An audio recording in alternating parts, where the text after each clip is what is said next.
Overall अगर किसी और पहलू पे बात करना चाहें या खास तौर से इकोनॉमी को लेकर बात करना चाहें, तो आपके लिए सबसे ज्यादा मुतासिर कुन या एक कंसर्निंग चीज क्या रही है पाकिस्तान में इस साल?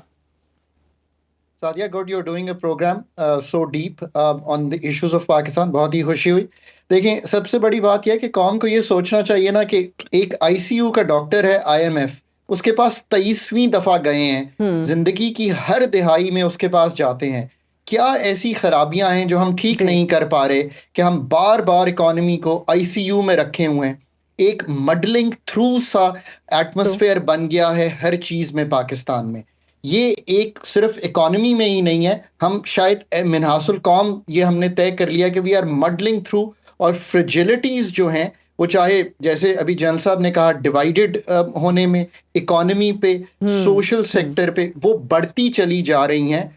और उसने जो हमारी यूथ का कॉन्फिडेंस है वो बढ़ाने की बजाय कम किया है in our ability to sort out our issues आर सेल्व्स। मेरे लिए ये तो ट्रबलिंग था। और जो अच्छी बात है वो ये है कि हमने थोड़ा सा, जब आईएमएफ के प्रोग्राम में गए तो थोड़ी सी इकोनॉमी को तकवीयत मिली।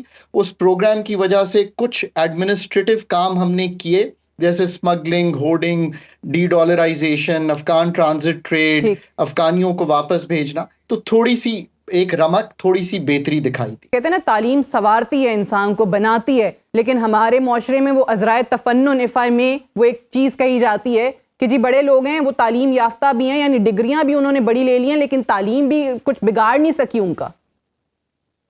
तालीम, तरबियत, तहकीक, ये 3 चीजें हैं जो हमने इंस्टिल करनी है, plus good value system in the people जो कि आने वाले हैं। बट असल बात तो यह है कि अगर हम ये कर भी लेते हैं, और हमारा चूंकि प्राइमरी और सेकेंडरी लेवल की क्वालिटी, अभी मैं सुन रहा था अगले दिन के एक इम्तहान हुआ, उसमें मेरा ख्याल है 1,70,000 टीचर्स ने अप्लाई किया, 46,000 वैकेंसीज थी, और उसमें से सिर्फ 1,200 लोगों ने, ग्रेजुएट थे वो इम्तहान पास किया कि वो सिंध में क्वालिफाई कर सकें। अगर ये लेवल है, सो एक तो ये है, I worry about the children जो बाहर हैं, जो कि 2-2.5 करोड़ के लगभग हैं।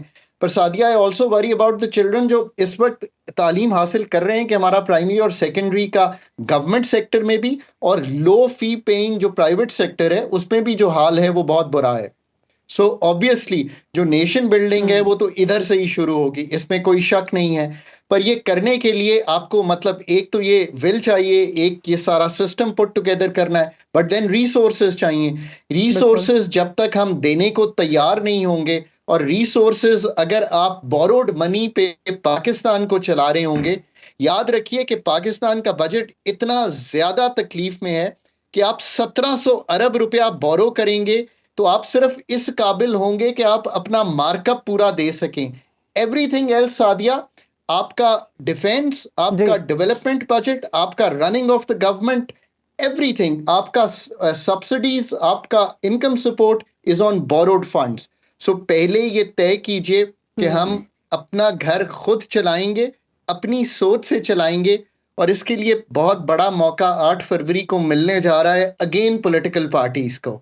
वंस अगेन कौम जो है उनको एक वोट देगी, उनको अपनी 2 चीजें करनी है, और वो 2 चीजें ये हैं कि पहले तो एक कॉम्पिटेंट टीम प्लीज लाइए जो आज की रियलिटीज को समझती हो और खुलकर बयान कर दे कि this is where we stand. मैंने तो एक जगह बताइए कि आप पाकिस्तान के बजट की करेक्शन में कहां खड़े हुए हैं। अब इधर से आगे चलिए कि बाकी चीजों में आप कहां खड़े हुए हैं, हम डिस्कस कर सकते हैं। So a very competent team and a very competent plan.